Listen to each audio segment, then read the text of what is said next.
I think it's a accumulation of movies and comics, and then just the people you surround yourself with, and just other things you see. Is anything inspires me, honestly, bro.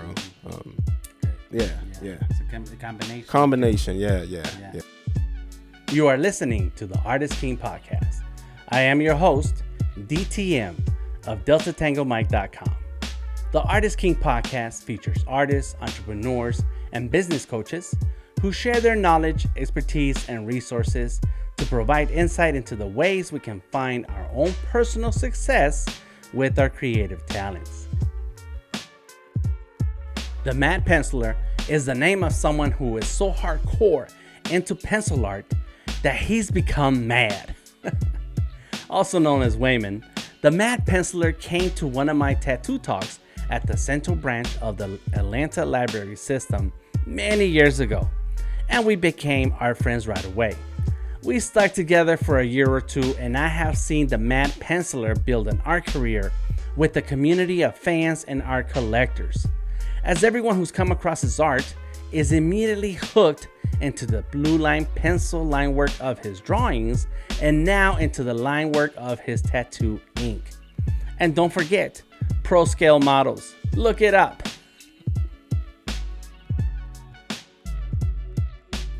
Hello, Wayman. How you doing? I'm doing all right, Dan. I'm doing all right. Good to be here. It's good to be here. Good to be here. Tell us your full name and where you're from. Full name is Wayman Humphrey, and I am from Pittsburgh, Pennsylvania. Pittsburgh, Pennsylvania. Do you miss it? A little. As I get older, I don't miss the snow. Okay. Or the cold weather. What, like Christmas last year here? It was like 9 degrees. I said, nah, I don't miss that cold weather at all. Yeah, we're in Atlanta, Georgia. So. Yeah, Atlanta. So, but it got 9 degrees down here, and I was tattooing at the shop. Yeah, it was crazy, man. But that's how it is in cold cities, right? Where it doesn't matter how much snow it is. Sometimes it's life goes on. Businesses are still open. Yeah, in cold cities, they got salt trucks, and you going to work. you going to work. The salt trucks, and chains on the tires, and yeah, that's normal. Cold weather tires is a thing. They're real. I mean, snow tires. Yeah. I lived in Oregon when I was a kid. Oh yeah, you know that. Yeah. We had tires that had metal spikes on them. Yep. Yeah, like little cleats. Yeah. Cleats for your tires. Cleats for your tires, man. Yeah, that cold weather is no joke. No joke. But you miss the city. What part of town did you grow up in? In Rankin, Wilkinsburg, Braddock. My dad, moved around a lot. We pretty much stayed in one area, which was, I want to say, 20 minutes outside of the city on the bus. Like downtown Pittsburgh, and we were on they ain't even suburbs. So like, here you go outside the perimeter, you're in the suburbs, and in Pittsburgh they're known as boroughs. So they're like little clusters of, I guess, suburbs, but yeah. Well, we grew up in Rankin, man, and just childhood memories, and just being a kid. Really, it's kind of the stuff that I miss. And family, I got family and friends still up there too. So nice. Yeah, man. So do you go visit often? No. I see enough of them on Facebook. Okay. So if y'all hear this, and I still love y'all, but there's just busy, man. I haven't been home in a minute. Yeah. Well, it's funny you talk about your childhood. Well, I'm asking about the city. You mentioned the childhood, and is there anything related to the city and growing up in Pittsburgh that had an impact in your art, creativity, inspiration? I think for both of us, mainly, graffiti. You see graffiti all on the streets and on the walls and stuff like that. And I think, just besides like going to comic book stores and stuff like that, but just the city in general, it would just have to be the illegal graffiti that was being done that has influenced my art and who I am as an artist, you know. Did you get involved with any of the graffiti or just saw it? I mean, there's nothing that's gonna happen to you now. I mean, yeah. I mean, Right. all the time. I mean, Sure.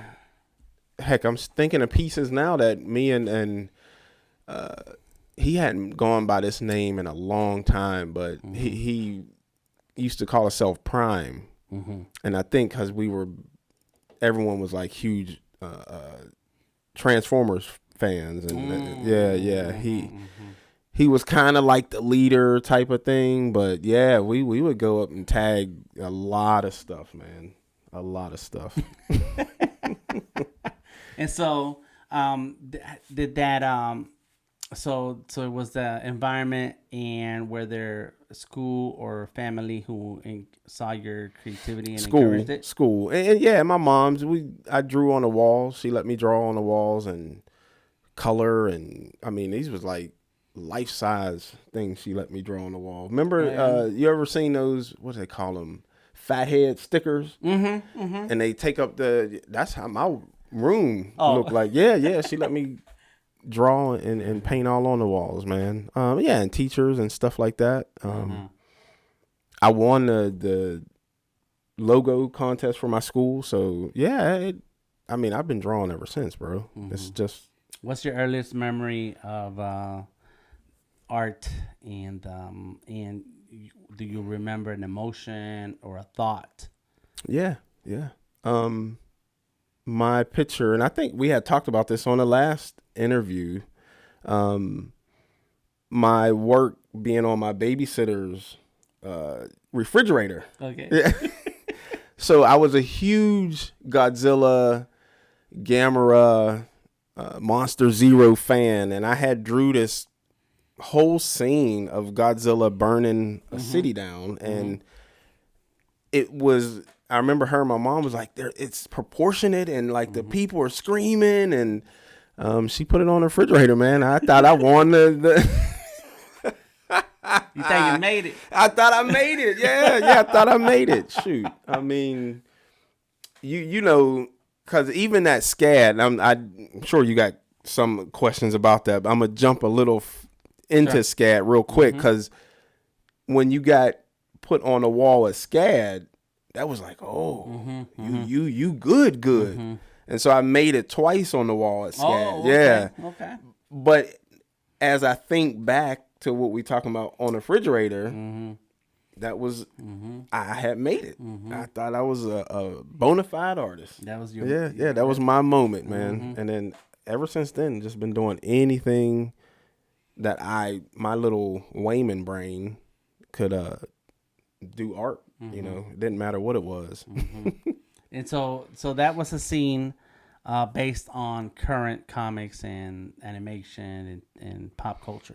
Yes, yeah, yep. And so did that continue to feed you in later years? Where else did you look for inspiration, or what else inspires you in your creativity?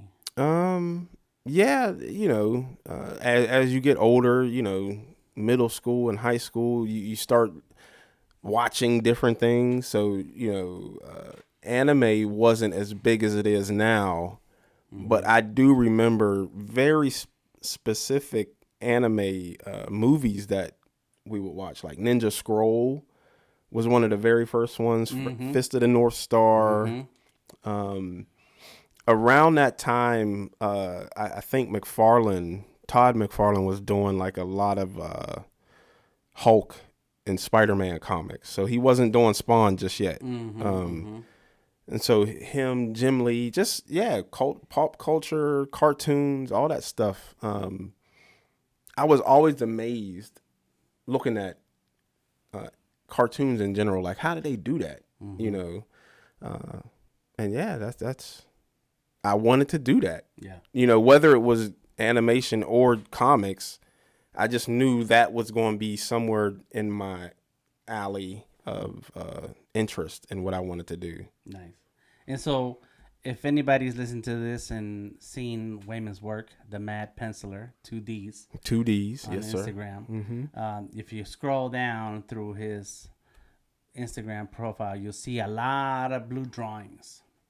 So when did you first start drawing and finding that control, that pencil control? You got to look at it. Yeah. It's a ton of nice lines.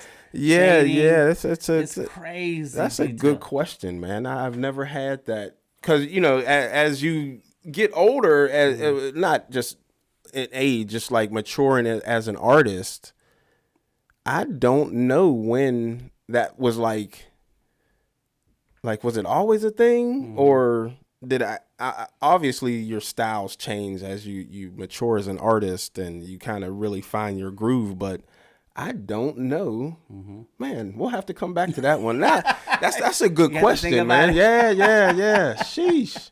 Yeah. I don't want to sit here and be sitting here in silence trying to think of it, but I'm gonna have to.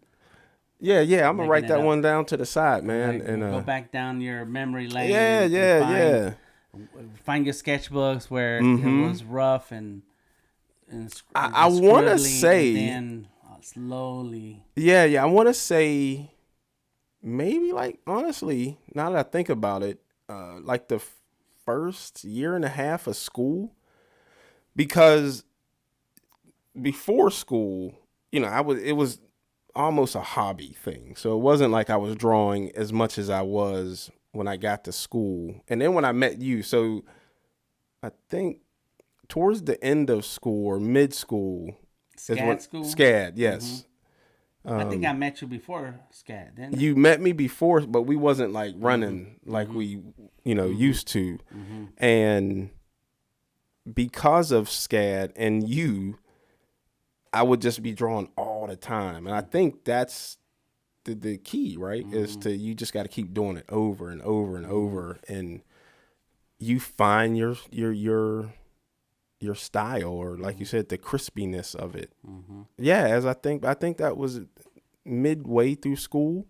Because so you decided to go to SCAD for an animation. The military decided me to go to SCAD. The military. They told you to go. Not SCAD, but to pick animation. I wish I'd have picked something different, but I love animation, so it wasn't bad. But I'm obviously not doing that at this moment. But the point is that with animation, control is super important. Yes. Line control. Yes. Because, as you're drawing something over and over, you have to be somewhat on mark, right? So if I draw a circle and I want the circle to be a bouncing ball, so I draw one and the other one needs to almost be the mimic of it. And so you keep doing it over. Slight changes. And some you have to squash control where that change happens. Yeah. So I think that that exercise in itself demands hand control. Yes. Yeah, I would say that. Yeah. And so, yes, we kind of jumped all around. In any case, the point is that what I do like about your work is the crispy line work and the shading, how you get your values in there in the drawing to make it look like something is actually living in 3D. And so where does your inspiration come from to want to create the human body and the type of artwork that you create that makes it look almost real, but it's still a 2D drawing? Right. Again, just more comics and, in movies now, because comics and the way Marvel has done movies now and DC, it's not like the old Incredible Hulk with Lou Ferrigno no more. Or remember that old Spider-Man? Yeah, right, yeah. Where he was like, thwap. And I mean, now it looks like we can be superheroes, I guess what you're saying is like in those old shows, I remember that you're watching this TV show and the scene play out, and you kind of have to pretend like you're somewhere in there pretending. Yeah, with yeah. them, in the playground pretending with them. Yes. And like, and now And the medium just so advanced. well, and you still pretending with them, right? But now it's like you can really like, oh, this is real. You know what I'm saying? Like, it's not like You're seeing it happen. You're Yes. seeing the explosion. You're hearing the explosion. were Batman and Robin with Adam West, you know, when they would climb the wall. Somebody holding their cake. Yeah. Like No, come on, man. You knew that was fake. But now, I mean, And so you wanted to push your drawings to that level. Yes, where yes. I still have a pencil in my hand, and that's kind of well, and even with before the whole Marvel thing, like I said, McFarlane is a heavy influence on where I am today too. And I mean, when that dude came out with, like I said, the Hulk and Spider-Man, I was just blown away. And then comes Spawn, it's just like, yo. Even if I want to do what they're doing, I need to get sharper. You know, Brian Stelfreeze, you know Brian. Those dudes, man, just you look at their stuff, and then I remember seeing your stuff in the tattoo shop. I was like, who did this? Corey. He was like, oh, you got to meet DTM. I was like, yeah, I need to meet DTM. So I think it's a accumulation of movies and comics, and then just the people you surround yourself with, and just other things you see. Is anything inspires me, honestly, bro. Good. Yeah. It's a combination. Combination, yeah.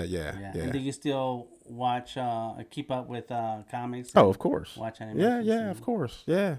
I mean, that's just, that will never go away, I don't think. I mean, heck, me and you still talk about the different movies and stuff. So it's, you know, it'll never go away. So, yeah. Nice. Yeah. So tell us about the art that you're doing nowadays. It's because you did mention the interview from before. We do have a Artist King podcast on iTunes. The first version of it is 101 episodes. So somewhere in there near the 90s, you'll see you'll hear Wayman talk about his art career and his passions. But now it's years later. I don't even know how many years it is now that we're talking again on an interview, and you're deep into your profession now. What is that? Tattooing, man. Yeah. You taught me how to tattoo. You know, I was thinking yesterday when you was at the house, and you mentioned the we're gonna do a podcast, and I was like, man, my path has drastically changed from when we first met. You know what I'm saying? And yeah, so I tattoo. I'm a tattoo artist, and I don't think I'll do nothing else, man. Honestly, I love tattooing. I feel like when you die, you gonna have a piece of my artwork on you. I'm gonna be immortalized. You know what I'm saying? You taking this to the afterlife, whatever you believe in. They're gonna be like, "Yo, that tattoo is dope." So yeah, man, it's a great feeling to tattoo on somebody, because it's totally different than drawing on paper. You know, you have to know what you're doing as far as like the different type of skin and how to stretch the skin, and you know, with paper, it's just there. Or even if you're digital, you know, it's just there. You could press how hard you want. You could, you know, Control Z. There ain't no Control Z, man, when you pull that line. So, and I think tattooing has sharpened my skills too, man. Just trying to be as crispy with tattooing as I am with drawing. You know, that's one of my main goals. I was so nervous when I was tattooing at first too, because somebody could see you make a mistake. You know what I'm saying? And then if they seen you make the mistake, most people won't say nothing. You know, they'll look they'll look at you, but you know you made the mistake. They seen you make the mistake. And now it's like, do you still want the tattoo? Should I keep going? And oh yeah, I was super nervous, man. But yeah, tattoo artist. Yeah, yeah. It's the skin is a canvas like no other. Yeah, no other, and it's different every time. You know, you could generally put people, because we all are meat bags, you know, with skin around us, but everybody's skin is different. You know, white folks, black folks, Asian folks, just it's such a broad range of making it look right. You know, Yeah, even the skin on one person from the one part of the body is different than the skin on a different part of the body. Yeah, and that's the same person. You know, and that's just flat surfaces. So now you got elbows and knees, and bro, it's a lot, man. Yeah, yeah. So you enjoy it. What kind of art do you enjoy doing on people?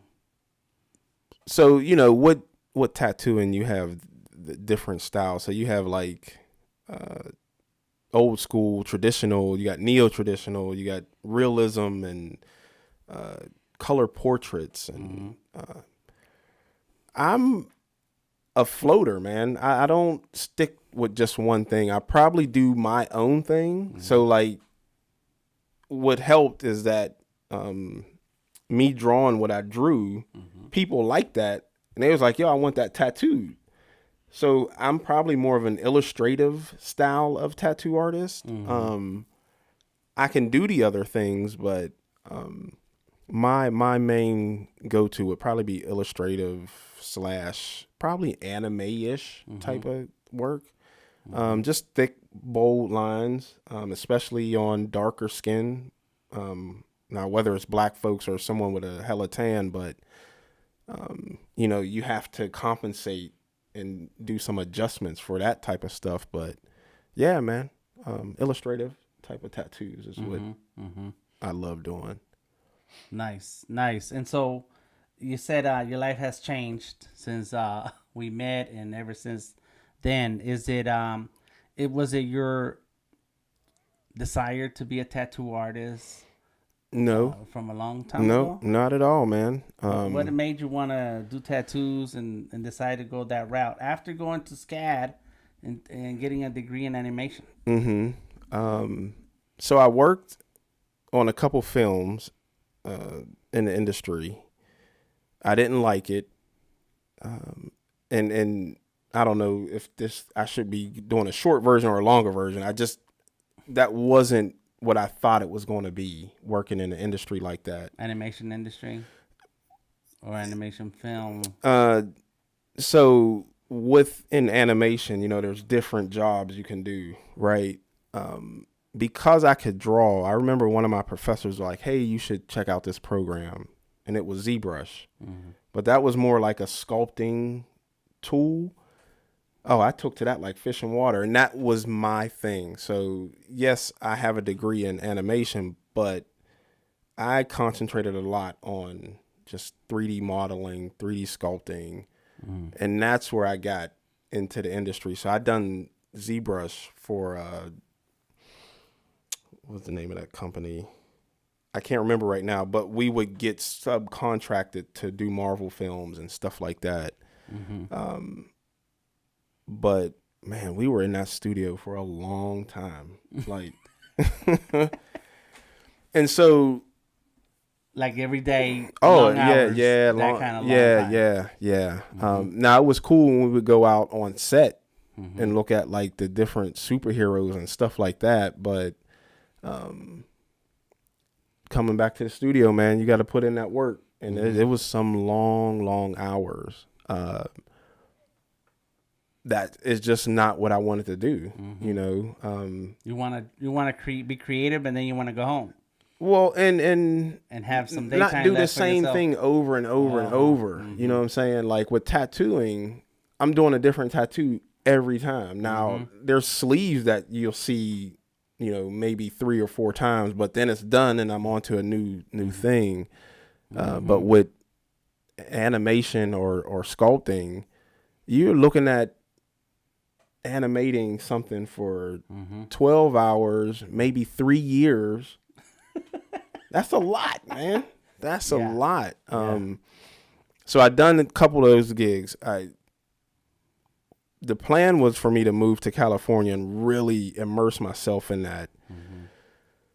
Life throws some curveballs. I didn't do that. That's kind of when I really connected with you. So to answer your question, first of all, no, I didn't plan on being a tattoo artist. When I started interning with you, I seen that you was a tattoo artist, and I was like, teach me how to tattoo. Because if y'all don't know Dan, Dan is like a multi-talented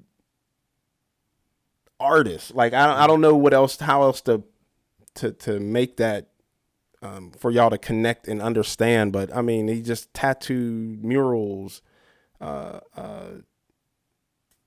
art shows, and putting on different art shows, art conventions, and we had done an art battle, you know, and all that was super intriguing to me. You know, like, one, you weren't working for anyone but yourself.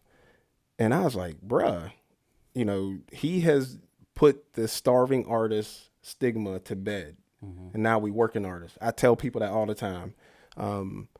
And so I really thought that was dope. And I was like, oh, man, you got to teach me how to tattoo now. You know what I'm saying? Like, because I wanted to do all of those things. Like, I wanted to, you know, do the art battles and, you know, go to these different shows and display my work. And because I felt like as artists, we feel like we have something for the world to see. You know, now, it's not every artist. I don't want that to come across like that. But I know for me, the stuff I do, I want people to see it. You know what I'm saying? And I felt like you was that same type of person.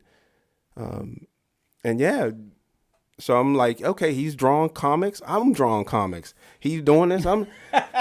So if he know how to tattoo, I want to learn how to tattoo. I want to do everything like that. Right.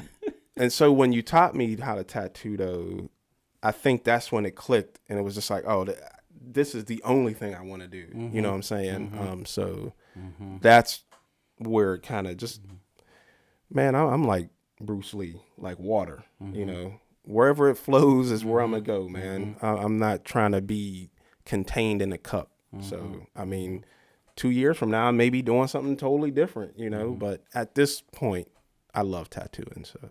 Nice. Yeah. Nice. That's crazy. Let me check this right here. I'm gonna have to edit that out. There we go. So stupid. You got a piece of fuzz. Yeah, man. I'm like, oh shit. And then I touched it, and I know that now people who saw me touch it, they're gonna now look at it.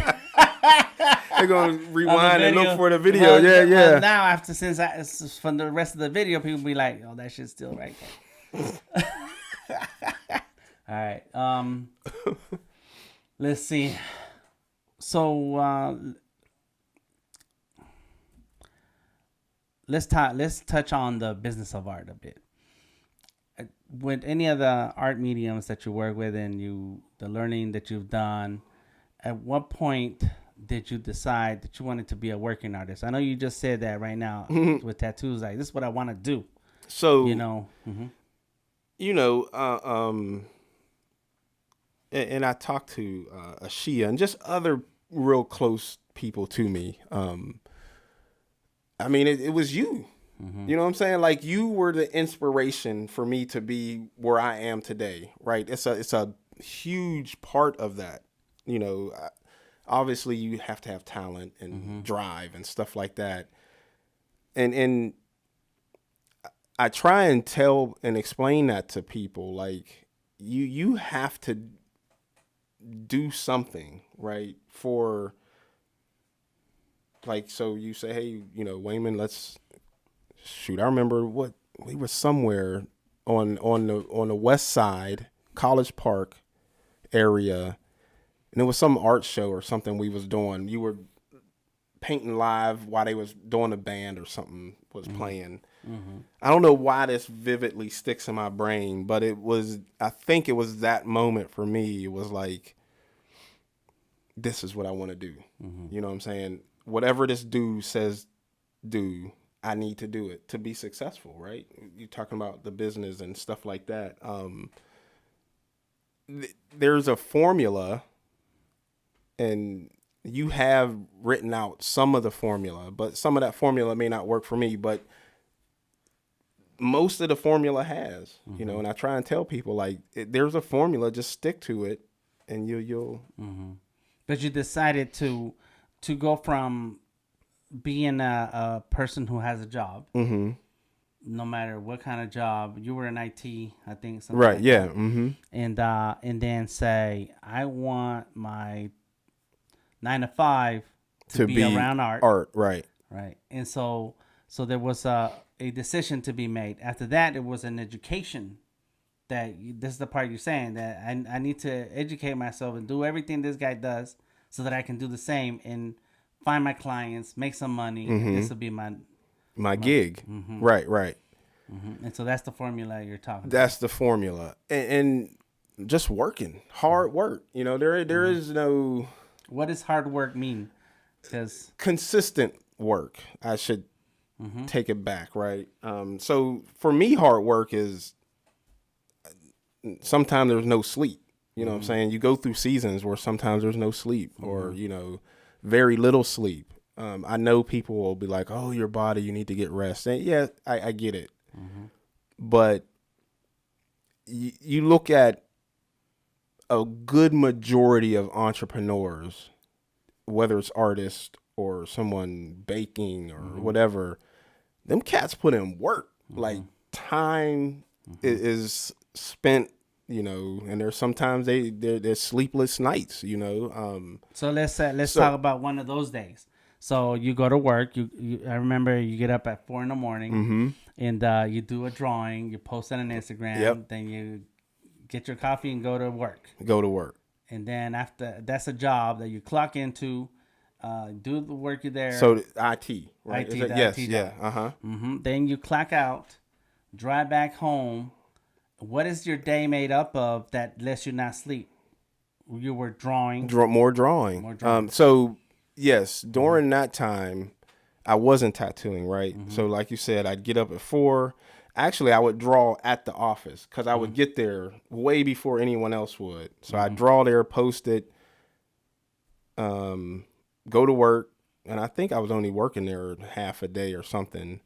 I'd leave and then come back and draw more.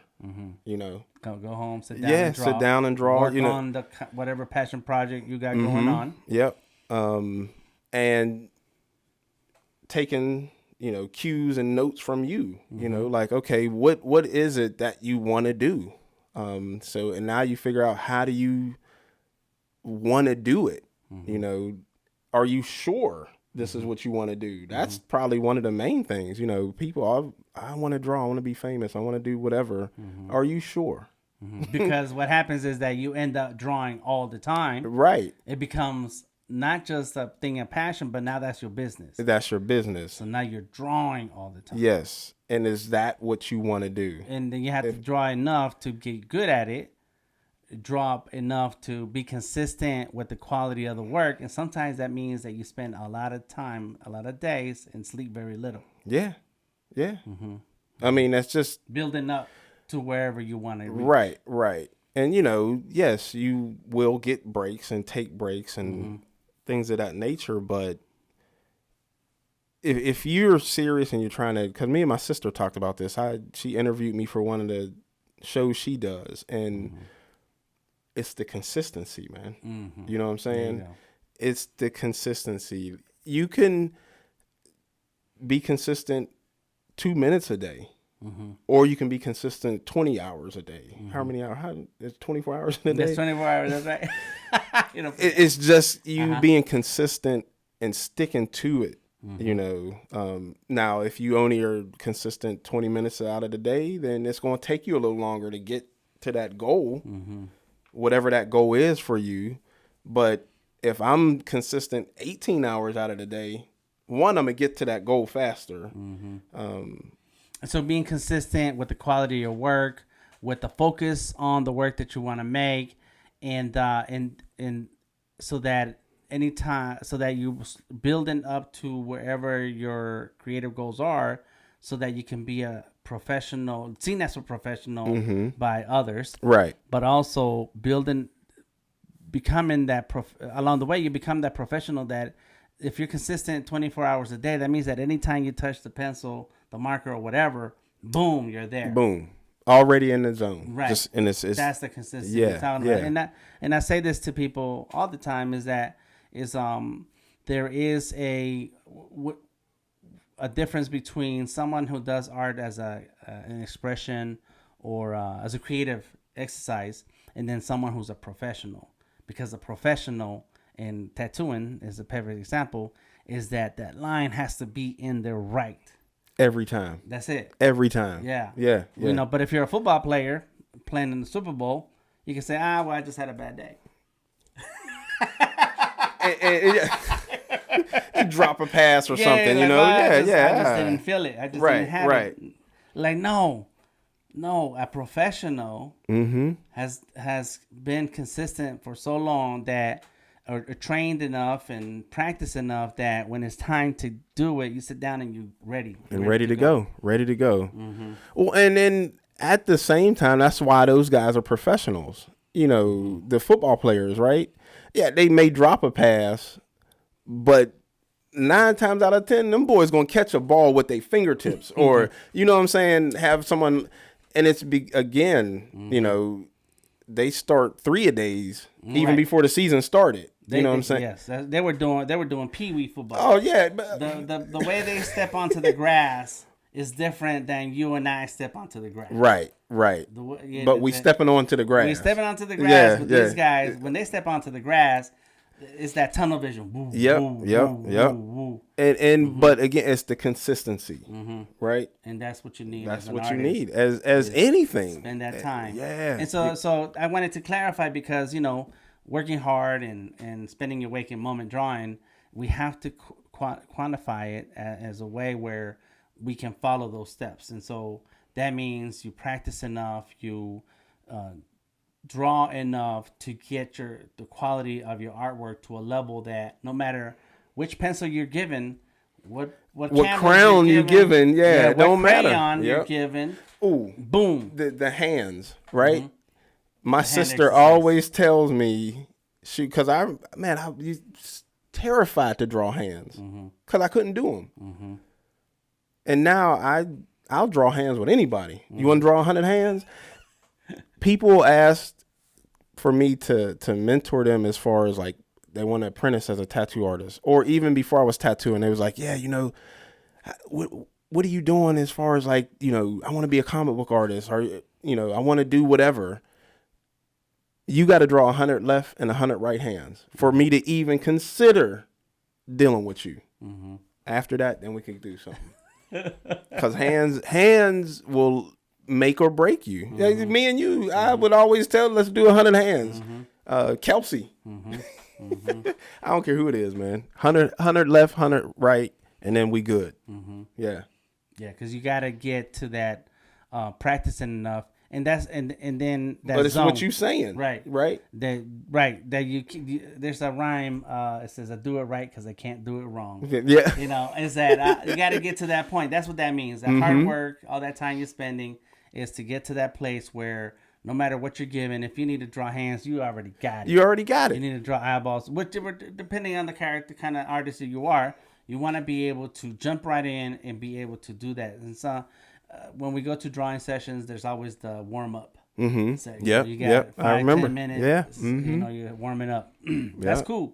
You got to do that. You got to stretch out. You know, get your weightlifting, all that stuff. You have to stretch. Yeah, but then right after that, it's like boom. Here's the job you need to do, and we have to be prepared for that and train for that, because when you do get the job, the gig, and somebody hands you money, they don't want to hear that. Excuses and reasons of why it's not done. You can't do it. No, because that ain't gonna fly. And we talked about this before the show. I'm not giving no money back. I'm not giving no money back, man. Especially because we doing this as art. What's the entrepreneur? We should make a word up. Whatever the entrepreneur art together. Entrepreneur. We've been using. Yeah. You. don't have the luxury to give the money back. You know what I'm saying? Now, if you just screwed up, yeah, you have to take the L, but I'm not giving no money back, man. That's not even in my vocabulary. Like, nah, son. No. I did my part. I did. You guaranteeing to do your part. Yes. And stuff. And so, when you're learning though, that could happen. Where you bit. And that's more part than of the you can business, chew. right? That's part of you learning. In the beginning, sure. But I guarantee somebody come sit in my tattoo chair. Oh, you getting the cleanest tattoo that's out there. Yeah. And that now you ain't getting no money back. Yeah. I gave this money back one time. Let me tell you what happened. I was we were closing up shop. I think everybody was gone because we had an event that evening, but I was last, and I had just finished something and cleaned everything out, was closing up, and these people walked up, two ladies, and it was a Friday night or something like that.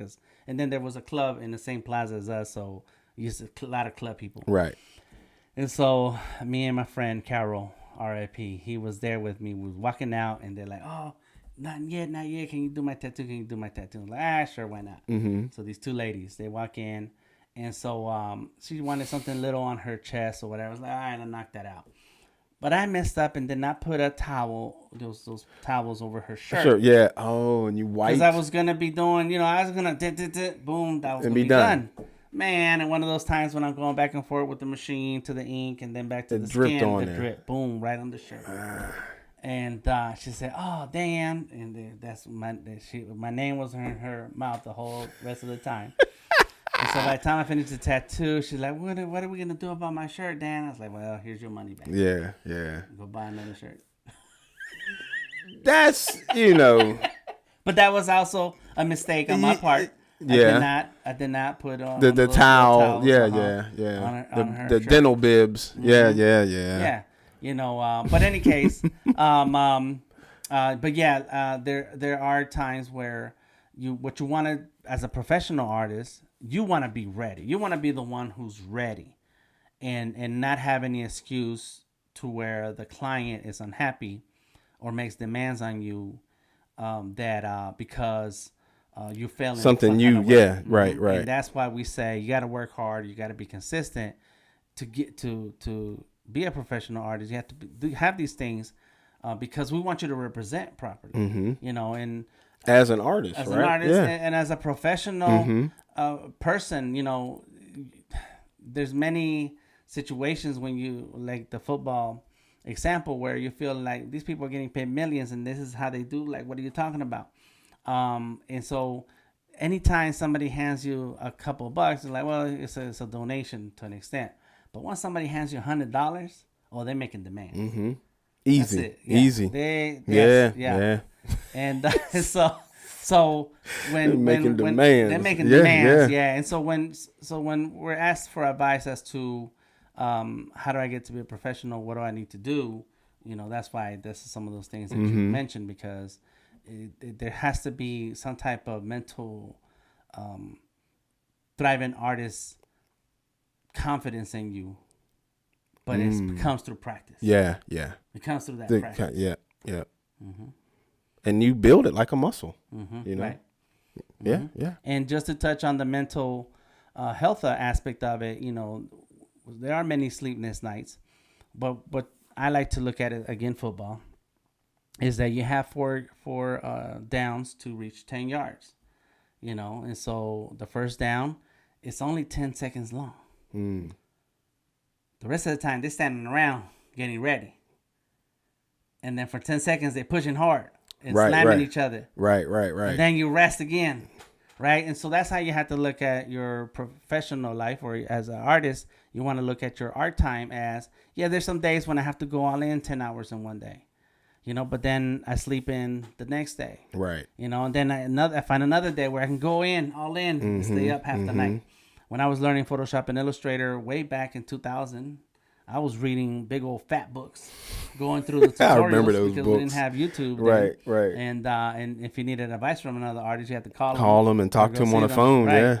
And so I would stay up many nights reading these tutorials, clicking on menu items on the computer, trying to figure it out. Oh man. Sheesh. And So even to this day, there are many projects that I'm working on where it's like, you know what, I need to stay in the zone as long as I can, and that means late night. Late night, right? But that's not every night. No. Yeah, I want people to be clear. That's not, 6 months of you just not sleeping or anything. Some people do that. I'm not gonna say they don't. I feel like you said, I do like you hit that 10 seconds hard. You got the blockers. And then you don't stop until you hear the whistle. You know what I'm saying? And now, like you said, you go back to the huddle, you take a break, you call a timeout. But you best believe, second down, we need this first down. Hard, because the other team is coming at you too. So that's a good one there. That's right. I'm gonna use that. I like that. You can use that. Yeah. I just don't want people to think I mean like 6 months to a year of and then now you take a month break or something. Like, nah, you got to be consistent. It's like, again, is what I'm gonna just keep reiterating. Because nowadays it's like, I want to be Instagram famous, or people always like, how many you got that many. Yeah, but I was consistent. You know what I'm saying? Like, I didn't have a viral moment. And just going down that vein just a little bit, for most people, they say you don't want a viral moment on social media like that, because now what you gonna do? You know what I'm saying? Are you ready for that? For me, it was just consistent. I would post because I drew every day. Then I would post it. Then I'd come home, draw, and post it again. So I'm posting twice a day on Instagram, right? Some people might post once a week. So, okay, again, I'm going to get to this goal quicker from someone who's only posting once a week, right? And it was just because of my consistency of that's all that was. It wasn't. And then I had some people help, right? I remember one girl, she would just repost all my stuff. So she had 100-something thousand followers, and I drew her once, and then it was just after that it just took off. So, but it was because of my consistency and me being ready, And when she seen it, she was like, "Oh, he posts all the time, and he's dope. I'm gonna repost his stuff, I can't repost somebody's stuff that's not dope, right? So, and I'm not here to knock anybody's art or anything like that, but dope when you see dope, right? So that's just the consistency of it, and that's how you become dope too. Nice. So, if you had some advice to give to an emerging the Mad Penciler when he's figuring out the animation, the 3D sculpting, or the tattooing, whatever kind of art life they want to follow, what would you say to him? Like to any other person, or me as a young dude? You as a younger version of you. Kind of advice. Just stay the course. I talked to a homeboy yesterday, and I'm going in a different direction again with this modeling stuff, right? It feels like it's going slower than the Mad Penciler stuff. But everyone else I talk to is like, nah, you just stay the course. It's happening. So I try to tell the younger Wayne or any other person that's trying to do something, just stay the course, and be consistent. And that's it. Yeah. I mean, it's, I know it sounds simple, but it's not, staying the course and that's hard. If that was the case, everyone would do it. You always hear that, right? Like, oh man, just do this and do that. But how many people are going to get up and draw every day? It'll be me and Dan's. It'll be the Waymans and Dan's. You know what I'm saying? How many people is going to go out there and do a mural? Why didn't you do that mural and off of the Beltline? It was cold out there. Some of the little chilly, but it's those people that will make it. You have to be consistent. And that's why I followed what you done, because I seen the consistency that you come to the job every day, or to the studio. You had visions on the board and all that stuff. I was just like, yo, that's what I want to do. DTM, yo. Delta Tango Mike. That's my name. Yeah. Well, thank you very much for hanging out with us today, Yeah, man. Yeah, for sure. I appreciate your insights. Yeah. It's always good times, man. Always. And tell us in 30 seconds or less about the trains. What's going on with the trains? What do you mean? ProScale Models. Go look it up. Go look it up. That's it.